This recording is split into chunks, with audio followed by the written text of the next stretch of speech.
Assalamualaikum warahmatullahi wabarakatuh. Puji dan syukur marilah kita panjatkan kepada Allah Subhanahu wa Ta'ala, karena berkat rahmat dan hidayahnya kita dapat berkumpul dalam keadaan yang sehat, insya Allah, amin.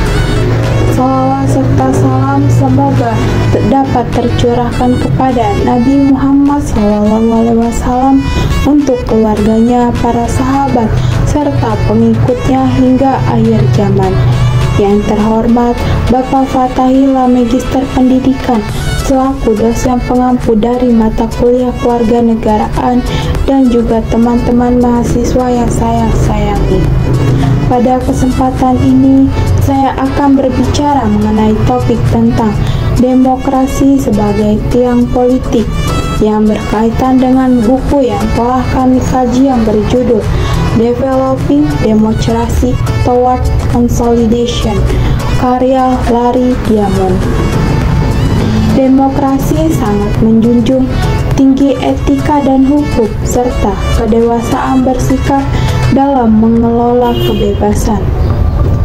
Dalam dunia politik, rakyat dapat secara langsung memilih pemimpinnya, yakni presiden, gubernur, dan bupati atau wali kota. Rakyat dapat menyampaikan aspirasinya dengan berbagai cara, baik melalui pers maupun unjuk rasa di depan umum. Dalam dunia sosial budaya, maka rakyat dapat mengembangkan potensi seni budaya dirinya dan etnisnya masing-masing, tanpa rasa takut dan rendah diri. Dalam dunia ekonomi, rakyat dapat mengembangkan usaha apa saja sepanjang halal dan dapat membawa kesejahteraan bagi dirinya dan masyarakat banyak. Sayangnya, kebebasan dan kesejahteraan dalam semua aspek kehidupan tersebut masih dirasakan sebagai formalitas, prosedural, dan retorika.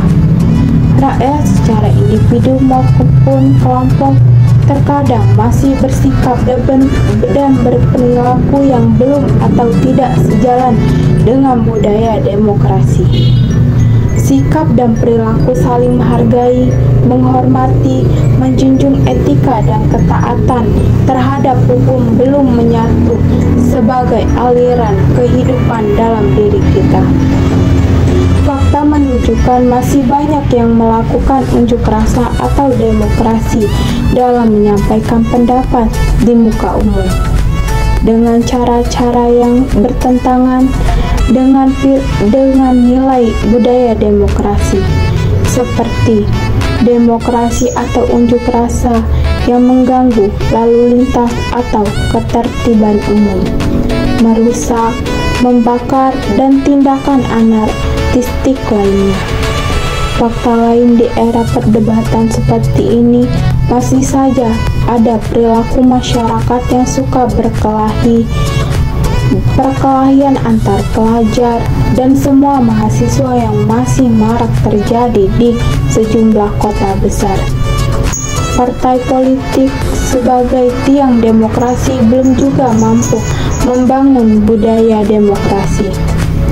Politisi dan parpol yang mestinya mempelopori budaya demokrasi justru masih ada yang menyalahgunakan kekuasaan yang diberikan rakyat untuk kepentingan diri dan kelompok.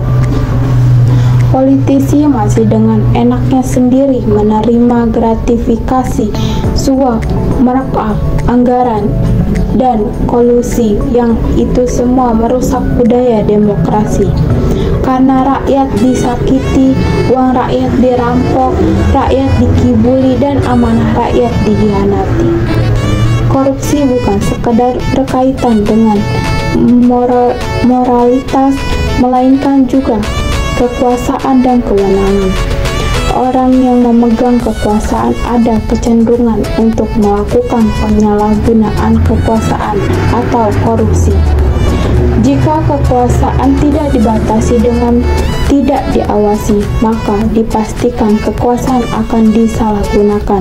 Karena itu, budaya demokrasi adalah membatasi kekuasaan dan harus ada mekanisme kontrol terhadap kekuasaan. Demokrasi memang mempunyai kelemahan. Kelemahan demokrasi terletak kepada kekuatannya. The weakness of democracy it is secret. Kekuatan demokrasi adalah menempatkan kebebasan dan kesejahteraan individu. Namun seringkali individu tidak menyadari bahwa ketika semua mengekspresikan kebebasan, maka yang bakal terjadi adalah justru konflik.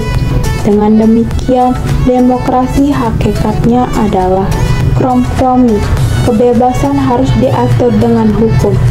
Peran pemuda agar budaya demokrasi menjadi darah daging rakyat Indonesia dalam kehidupan bermasyarakat, berbangsa, dan bernegara. Maka, mau tidak mau budaya tersebut harus terus-menerus tiada henti disosialisasikan kepada masyarakat. Pemuda Indonesia harus bangkit untuk membangun budaya demokrasi.